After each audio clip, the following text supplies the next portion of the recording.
चाहते हैं उस व्यवस्था में बदलाव, लेकिन प्रारंभ करने से बड़ी जवाबदेही। बुरा हाल था जब हम लोगों की एनडीए की सरकार बनी तो वर्ष 2006 में हम लोगों ने पंचायती राज और वर्ष 2007 में नगर निकायों को के कानून को संशोधन किया गया। अब आप जानते हैं जिसमें महिलाओं के लिए हम लोगों ने दोनों जगहों पर 50% आरक्षण किया। अब कितनी बड़ी संख्या में महिलाओं का हो रहा है। ये लोग कभी कोई महिला को किए थे, किसी के लिए कोई काम किए थे? किसी के लिए कोई काम नहीं हुआ था। तो आप जान लीजिए समाज में चुनाव करने की व्यवस्था की गई। अब तक तो जो हम लोगों ने किया, आप जानते हैं पंचायती राज और नगर निकाय का उसका 4 चुनाव हो चुका और पंचायतों को विकास के काम कराने की जिम्मेदारी दी गई है। सभी पंचायतों में पंचायत सरकार भवन का मिथिला की बिहार की एयर कनेक्टिविटी बेहतर पटना एयरपोर्ट का भी विस्तार किया जा रहा है। विकास के इन कार्यों से बिहार में रोजगार के नए अवसर बन रहे हैं। साथियों, हमारे किसान ग्रामीण अर्थव्यवस्था की रीढ़ है। ये रीढ़ जितनी मजबूत हो, गांव उतने ही मजबूत होंगे, देश उतना ही सशक्त होगा।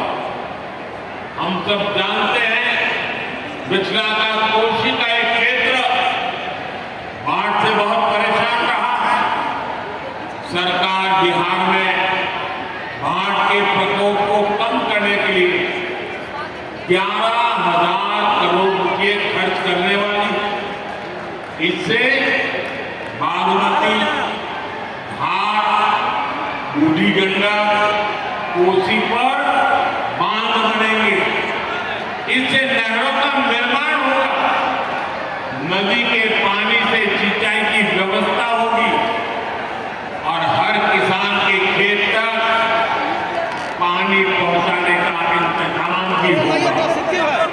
यानी अब बाढ़ की परेशानी भी कम होगी, खेतों तक पर्याप्त पानी भी पहुंचेगा। पंचायती राज दिवस के मौके पर पूरा देश मिथिला से जुड़ा है, बिहार से जुड़ा है।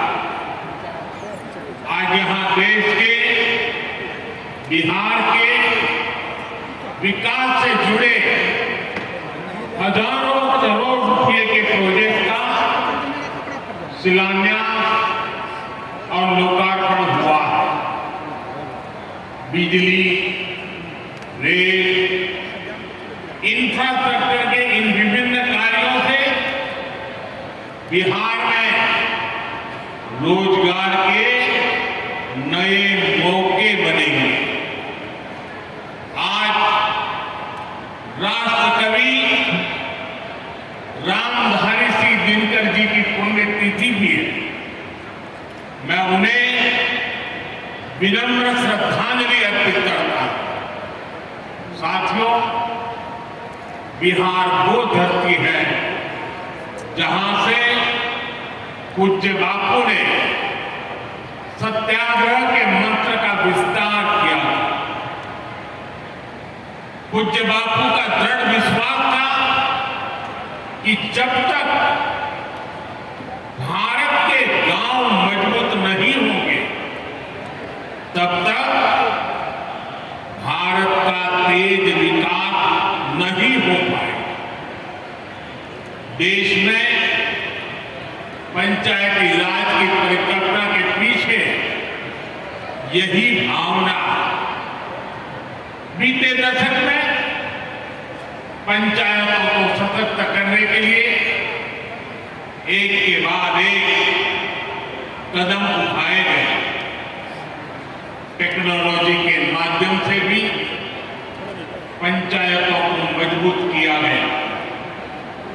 बीते दशक में और इस बार बड़ी खुशी की बात है, श्रद्धेय आदरणीय प्रधानमंत्री श्री नरेंद्र मोदी जी का मैं नमन करता हूं। और इन लोगों ने क्या तय किया, खेलो इंडिया यूथ गेम्स 2005 के आयोजन का जिम्मा बिहार को मिला है।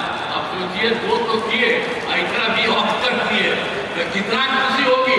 मेरा खूब ताली बजाओ इनके लिए, कितना ज्यादा खुशी होने वाली है, ये जान लीजिए।